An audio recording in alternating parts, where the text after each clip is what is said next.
نحمده ونصلي ونسلم على رسوله الكريم أما بعد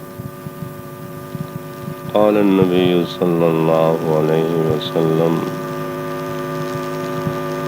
الصلاة معراج المؤمنين وقال النبي صلى الله عليه وسلم الصلاة عماد الدين فمن أقامها فقد أقام الدين ومن هدمها فقد هدم الدين أو كما قال النبي صلى الله عليه وسلم سبحان ربك رب العزة عما يصفون وسلام على المرسلين والحمد لله اللهم صل على سيدنا محمد وعلى آل سيدنا محمد وبارك وسلم.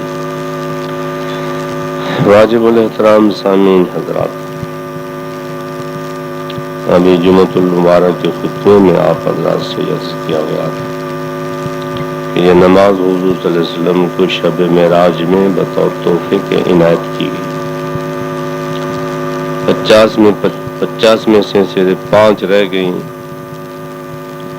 5 نمازوں کو پابندی کے ساتھ پڑھنے کے بعد ثواب تو 85 کا ملے گا. قرآن کریم میں بہت جگہ نماز کی اقامت کا ذکر آیا ہے. نماز قائم کرو. قائم اس کو کہتے ہیں کھڑے ہونے والے، سیدھے کو درست کہتے ہیں، یعنی نماز کو درست اور صحیح کر کے پڑھو. اس کو غیر ضروری کام سمجھ کے یا کوئی سطحی کام سمجھ کے یا کوئی عارضی سا کام سمجھ کے نہ کرو. یہ بندگی کا اس میں اظہار ہے اور خالق کی معبودیت کا پتہ چلتا ہے کہ مسلمانوں کا مالک خالق اکیلا ان کا معبود ہے اور کوئی نہیں ہے. جب بھی مومن کو دیکھا جاتا ہے تو مالک کے سامنے جھکتا ہوا نظر آتا ہے، اور اس کے بندے ہونے کا اظہار ہے کہ میں تو پورا بندہ ہوں. آپ بندگی کا تعلق میرا اور کسی سے نہیں ہے. رشتہ داری کا تعلق تو ہے، میں بھتیجا لگتا ہوں فلانے کا، بھانجا لگتا ہوں فلانے کا، چچا لگتا ہوں فلانے کا، میں ابو لگتا ہوں فلانے کا، میں بیٹا لگتا ہوں فلانے کا. یا اللہ، یہ رشتے تو میرے ہیں، لیکن خدا ہونے بندے ہونے کا رشتہ تو میرا صرف آپ کے ساتھ. میں تیرا بندہ ہوں، کیونکہ اس میں انتہائی درجے کا حضور ہوتا ہے اور بندے ہونے کا اعتراف ہوتا ہے. اس لیے حدیث شریف میں آتا ہے من ترک الصلاۃ متعمدا فقد کفر. جس نے جان بوجھ کر ایک نماز چھوڑ دی گویا کہ اس نے اللہ کا انکار کر دیا ہے، کفر کر دیا. یعنی اس کے بندے ہونے کا اظہار ہی نہیں کرتا 5 وقتوں میں، میں تیرا بندہ ہوں. اب کوئی افسر مہینے میں حاضری نہ دے، پورے مہینے میں حاضری نہ دے، تو کون نوکر ملازم کہتا ہے؟ تو جب ایک بندہ ہو کے بندگی کی اظہار ہی نہیں کرتا، اور بندگی کا اظہار ہے سب سے زیادہ نماز. فرشتوں کی بندگیاں حصے میں آ جاتی ہیں. فرشتے بندگیاں کرتے ہیں، کوئی رکوع میں ہیں، کوئی سجدے میں ہیں، کوئی ہاتھ باندھ کے کھڑے ہیں، کوئی کام کرتے ہیں. اور دنیا کی ہر چیز کی نماز بھی تسبیح ہے، اور نماز میں پھر تسبیح بھی ہے. سبحان ربی العظیم، سبحان ربی الاعلی، سبحانک اللہم وبحمدک وتبارک اسمک وتعالی جدک ولا الہ غیرک. جانوروں کی نماز اسی میں کوئی حمد پڑھتا ہے، کوئی ثنا پڑھتا ہے، کوئی سبحانہ پڑھتا ہے، کوئی کچھ پڑھتا ہے. اس بندگی کی ایک ایسی خصوصیت ہے کہ تمام مخلوق کی بندگیاں اس میں سمو دی گئی ہیں. فرشتوں کی بندگی بھی اسی میں آ جاتی. بلکہ پہلی امتوں کی جو نمازیں تھیں ان میں اوقات کی کچھ کمی بیشی تھی. کسی کا کوئی وقت تھا، کسی کا کوئی وقت. جو ان اوقات میں ان کی نمازیں تھیں وہ بھی اور دوسری نمازیں ملا کے ان کی نمازیں بھی اسی میں آ گئیں. تو یہ امت کوئی معمولی امت تو نہیں، یہ تو خدا کی خدائی کے اظہار کے لیے سب سے بڑا نمونہ یہی ہے. تو جب آدمی نماز نہیں پڑھتا گویا کہ اس نے اللہ کے اپنے آپ کو اللہ کا بندہ کہنے سے اس نے انکار کر دیا. میں نہیں آتا. کب نہیں آتا؟ جب کہ اس نے بلایا بھی ہے جی. پھر کفر ہونے میں کون سا شک رہتا ہے بھائی؟ کفر کا معنی انکار ہوتا ہے نا بھائی، ناشکری ہوتا ہے. کہ کتنا ناشکرہ ہے، مالک نے اسے بلایا، نوازا کتنی نعمتوں سے تھا، اور پھر مالک نے بلایا نہیں گیا.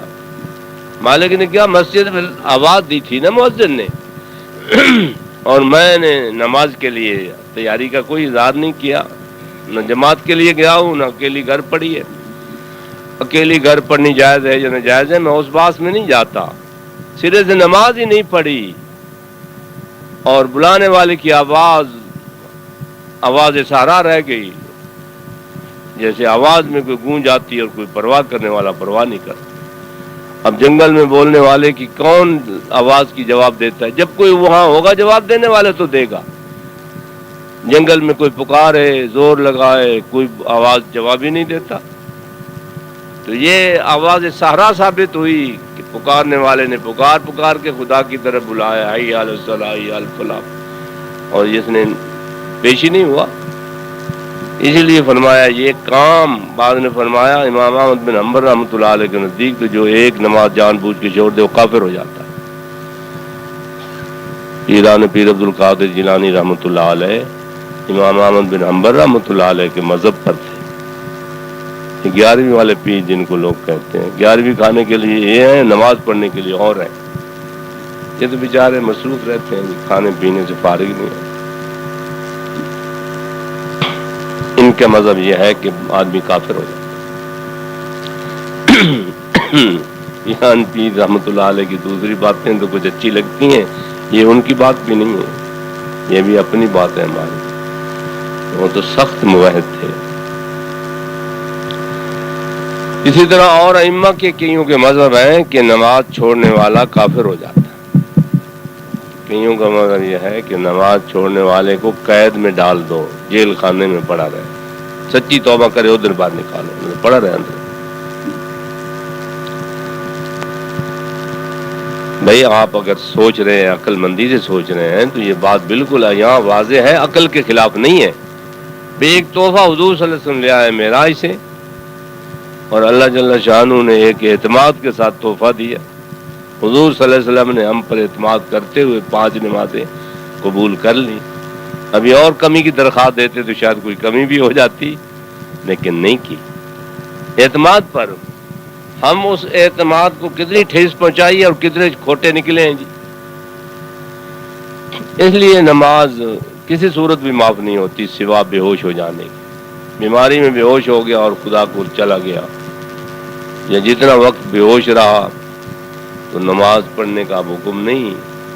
اگر اس کے بعد پھر ہوش آیا اور 5 نمازوں کی وقت تک زندہ رہا تو پچھلی نمازوں کی قضائی اس کے ذمے.